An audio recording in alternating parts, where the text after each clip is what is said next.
Billy, what are you doing? Well, I guess this is where it's gonna begin. I suppose we should just go over what happened, which really fucks me up mentally, is the how something so stupid could happen. But it did, and here we are. And let's give it a rundown. So, Hemans, jump, downhill. Long story short, bike stalled in the air and just lawn darted me to the ground. And head was completely fine. I knew my collarbone was broke immediately. Least of my concerns. My main concern was my hip. I had movement in my feet, but I couldn't really move my femur. But I could tell that it could move. I knew that it was my femur necessarily wasn't snapped. I felt like I was getting stabbed in the groin.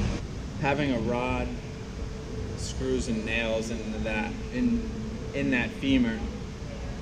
Immediately, worst case scenario, ran through my brain. Just God forbid the hardware broke, moved around. So what I was feeling was my hip being dislocated. Fucking horrible. Couldn't get comfortable, which was the most annoying part. It wasn't like a broken bone feeling. It was just like the most annoying feeling in the world. Anyway, they get me off the track, which was a complete nightmare. They're trying to pick me up by my pants.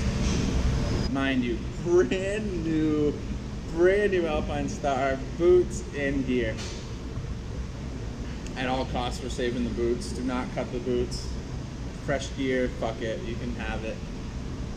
And once we get to the ambulance, they realize as well what's going on. That fear starts to kind of creep in, I think, to all of our brains that, like, fuck, we have a femoral artery right here, and it could get real serious if we don't get to a hospital soon. So we get to the hospital. They're like, yeah, hip is super dislocated, but the hardware looks good. I don't even open my mouth about the collarbone. I'm like, let's make sure that my hips and everything are good. And to their perspective, the hardware and femur structurally were fine. So awesome. Put me out, put the hip back in place, send me home. Awesome. The next day I'm like, what the fuck? Like, I gotta figure out what's going on. There's no way I'm taking their word for it. I had to know everything in detail before I could really start this process to get better.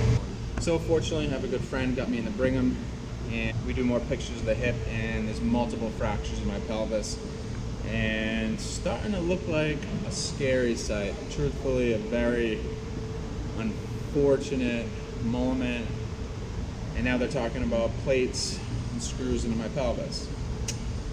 At all costs, the last thing I'm trying to do is put more titanium, more hardware in me.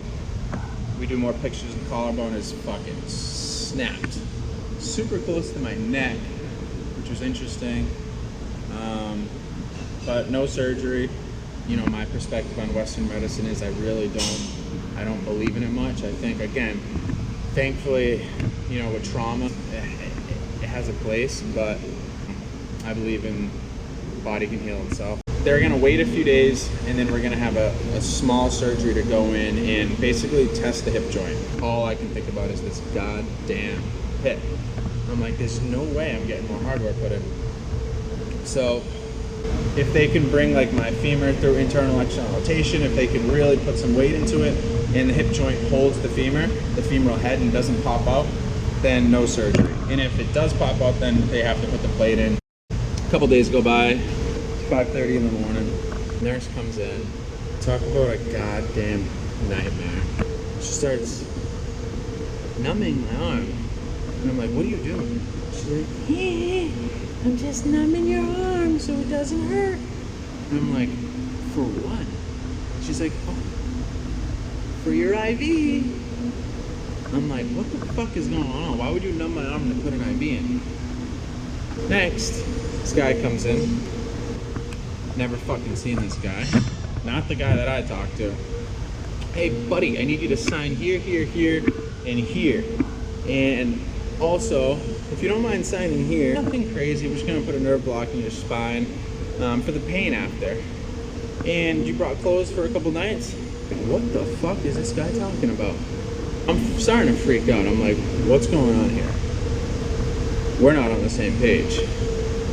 I'm not planning on staying here for a couple of nights. I'm like, listen, I gotta know what the hell's going on before, we're moments away from them putting me under. This is my worst nightmare. Now he's saying, yeah, well, from the CAT scans, the depth, the fractures are really deep. I don't see there being a chance to be walking out here today. Now he's reading off his list. We're going in to put plate, screws, and then look at the hip. I'm like, dude, the way you're scaring me, the way that you're saying that is that you're going in for the surgery first. That's your intent. So now we're going back and forth. I'm getting pretty agitated. I'm very uncomfortable. It's my biggest nightmare. Now they're wheeling me in the room. Needle in my arm. Luckily, the last second, man, Alejandro, whatever the fuck his name was, comes in. I'm out. Next thing you know, I woke up and they're like, yeah, hip was good. Hip was strong. I'm like, oh, get me the fuck out of here. So, here we are. It's been about 3 weeks and we're walking and we're biking. Feels fucking awesome to get a little sweaty. Alright, let's check the bike out. Looks really off on the front end. And then, to no surprise, Husky with these piece of shit subframes